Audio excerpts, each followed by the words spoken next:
Okay, this semester I was working with the idea of filters as my sort of prime topic, and started first thinking about filters sort of as individual entities, almost materials that I was working to generate, but then started to think about them, how they might act together as an entire system, and then ultimately the type of object that might result from a system like this.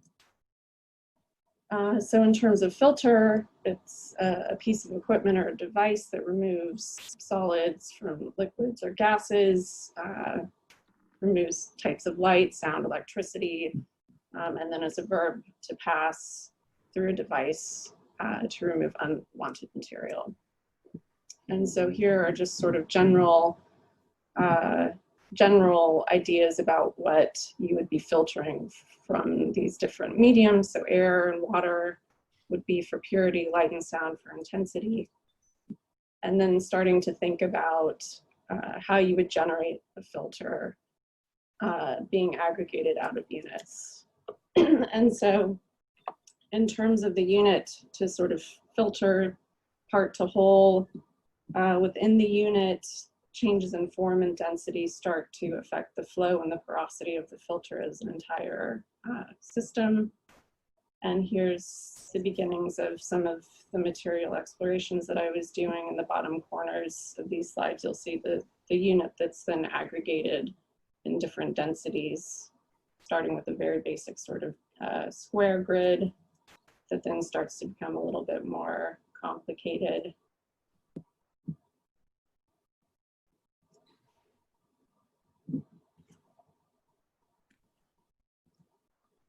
And then another approach, which is interpolating a curve within the sort of bounding box of the unit to create a sort of more circular pattern, series of patterns.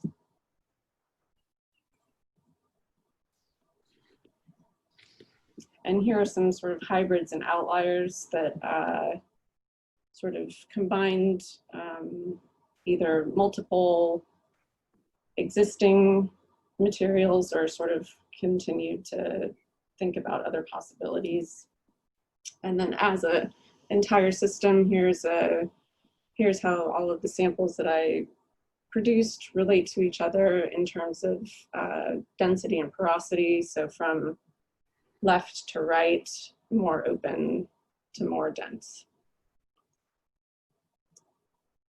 And then, so moving on, thinking about how you take maybe these sort of individual materials and start to think about them as a system.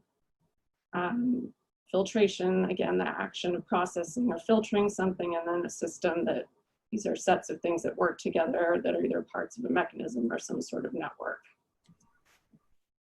And part of what starts to define the system, in my mind, of a filtration system is the sort of container, the bounding box that these materials are filled into. And so that starts to have a huge effect on the sort of overall presence of the finished system. So starting to think about what that bounding box might do to the ending result.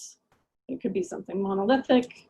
It could also be something that starts to be more modular and more complicated, excuse me. And so now starting to think about what particular type of filtration system. I was, of course, for maybe obvious reasons, sort of interested in N95 masks and how those are formed as a sort of system. And so that was what I decided to take forward onto the next steps of the project. And then now starting to think about moving from a system to an object, I became interested in this idea of a purification totem that starts to represent an N95 mask in a symbolic way. So through abstraction, it would hopefully augment the spatial, material, and functional qualities of an N95 system. And again, in terms of design exploration, thinking about how aggregation of modules can start to create a container And within the module, the volumetric and the order of those modules and how they're sort of stacked would start to form the form and the composition overall. And so here's a sort of sketch that starts to get at those ideas where you have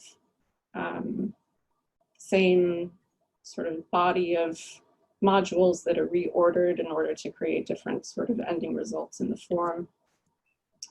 And in terms of how I went about producing the module, I took a basic shape and then created some sort of ornamentation, and then added or subtracted a connection profile to allow the modules to stack on top of each other. And so here's the sort of basic shape, ornamentation, connection profiles that I was working with. And as an example, you would take a basic shape and one of the ornamentations to sort of create a more unique form, and then add a connection profile or subtract a connection profile in order to create the kind of ending profile that then would be revolved to create the volumetric form. And so here's the design space of the forms that I created with those elements, and then more rendered versions of them. And so again, starting to think back about the part to whole relationship of modules aggregating to form a container. And here are some examples of potential results from that process. And here is the N95 totem that I designed. So this, I chose this sort of module forms, just sort of intuitively in things that sort of felt like the materials and felt like the system in my mind to get the result. And then here is those modules filled with different filtration materials from the beginning of the presentation that, again, in my mind were sort of representative of the different steps of the process. And some images. And then there's sort of maybe two ways to think about this. So this was one way that the units aggregate together to produce the filter, the modules aggregate for a container, and then those two things could combine into a system. And that's sort of the way that I approached it, but then at the end I also realized that you could sort of think about it another way, which is the units add together to create a filter, and then you have a volumetric already sort of produced, and so that would create a more monolithic sort of module. And so thinking about sort of how I evaluate this design, these were the key things that I was sort of looking for in the process in terms of performance, the flow and the porosity and the consistency of the materials that I was making. Alex. And then aesthetics, the sort of ending presence being form and balance. And I would say in red are the areas that I feel like still need to be developed a little bit more thoroughly. And so that would be where I would continue to kind of push the project forward in the future. I think particularly this sort of step in between the volumetric and the material meshing. I think there's a lot of room there in terms of consistency for the sort of qualities, formal qualities of the material filter to still be more visible in the ending product. And so I would say some challenges with this sort of process is closing the gap between seeing and doing, the limitations of tools and skills in terms of how you're able to sort of translate between your desires and the tools that you're using, achieving consistency through the process, and achieving functionality and arriving at the sort of desired end result. And I think my main takeaway from this class is that presence cannot be computed, it must be experienced.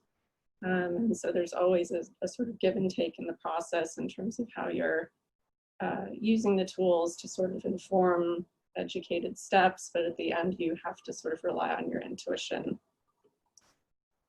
And thank you.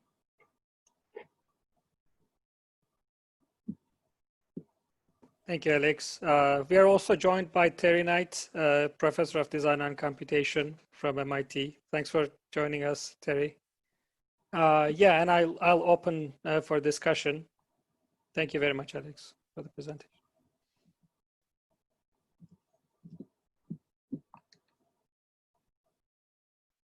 I think the topic of filtration is very interesting with regards to this type of geometry and structure. And obviously here at New Balance, we're very focused on sort of the structural characteristics, but this massive amount of surface area that can be created with these types of structures, I think is highly applicable to other places. We've seen like in topology does a bunch of stuff with like heat exchangers, and so I think the topic itself is really compelling, and I love the sort of stacked diagram of filtration materials, and the idea that maybe these are intermediary spaces between traditional filtration media is pretty interesting as well. This kind of hybrid of 3D printing with some other components.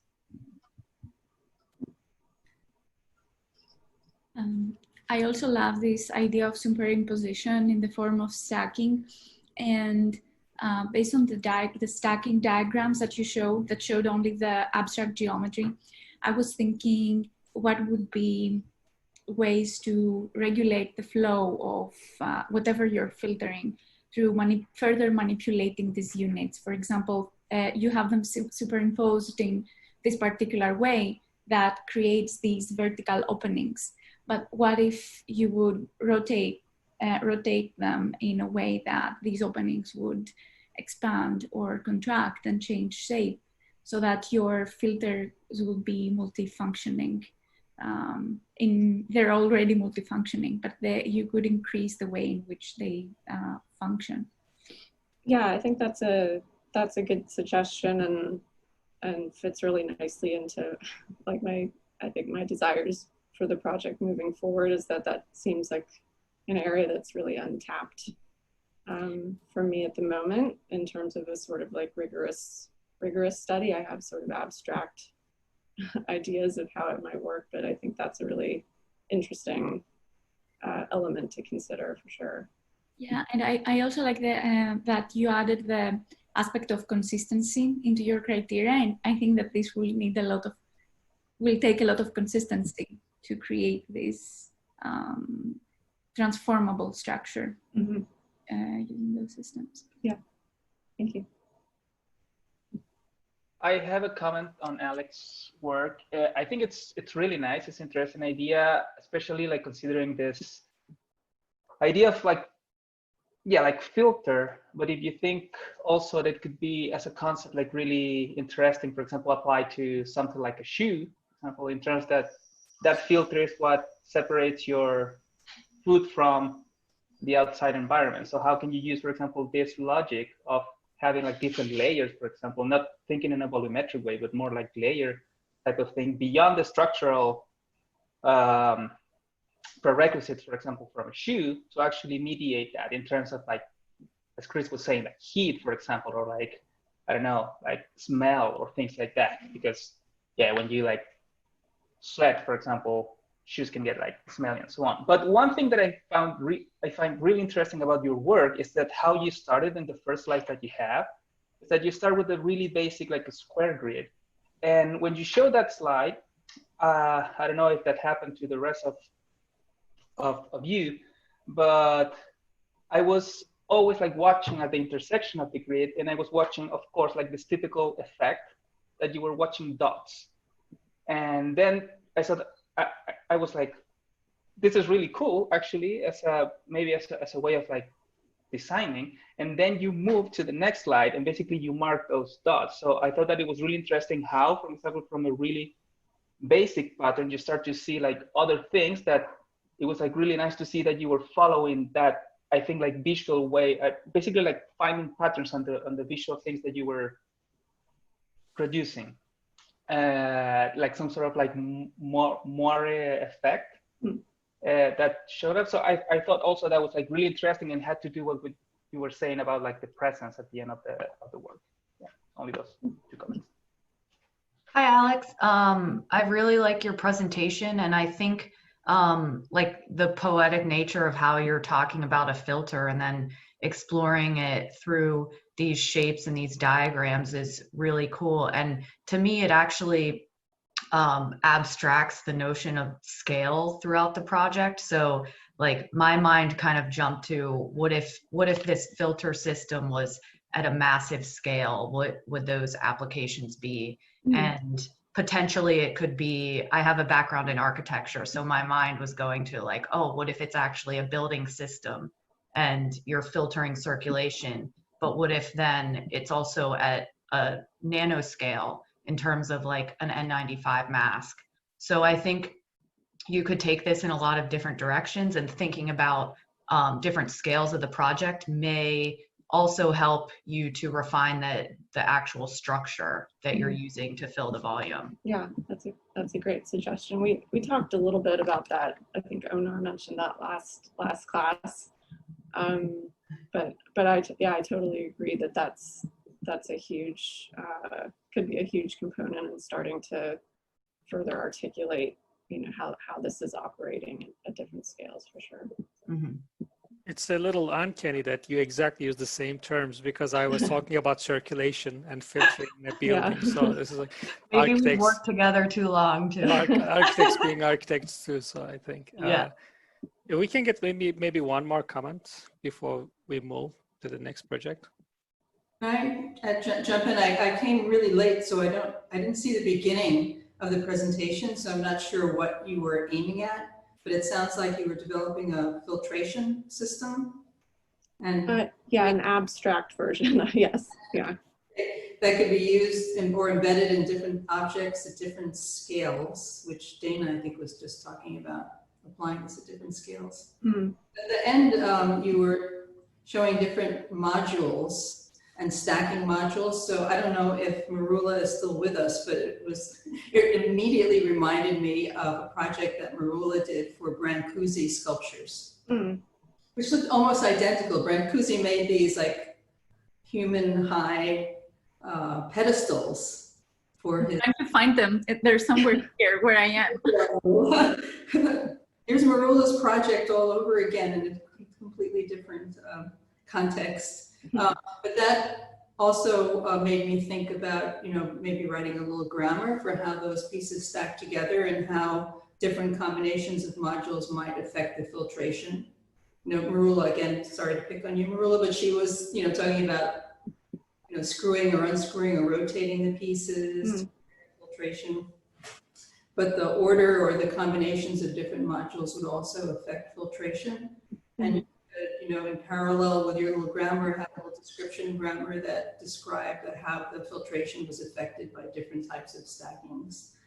And of course, then, you know, you might also think about, you know, emergent shapes from those profiles. You know, once you put the pieces together, then you have other modules that you could see and potentially use. So, yeah, so there's sort of interesting directions that you can take the project in. Yeah, thank you.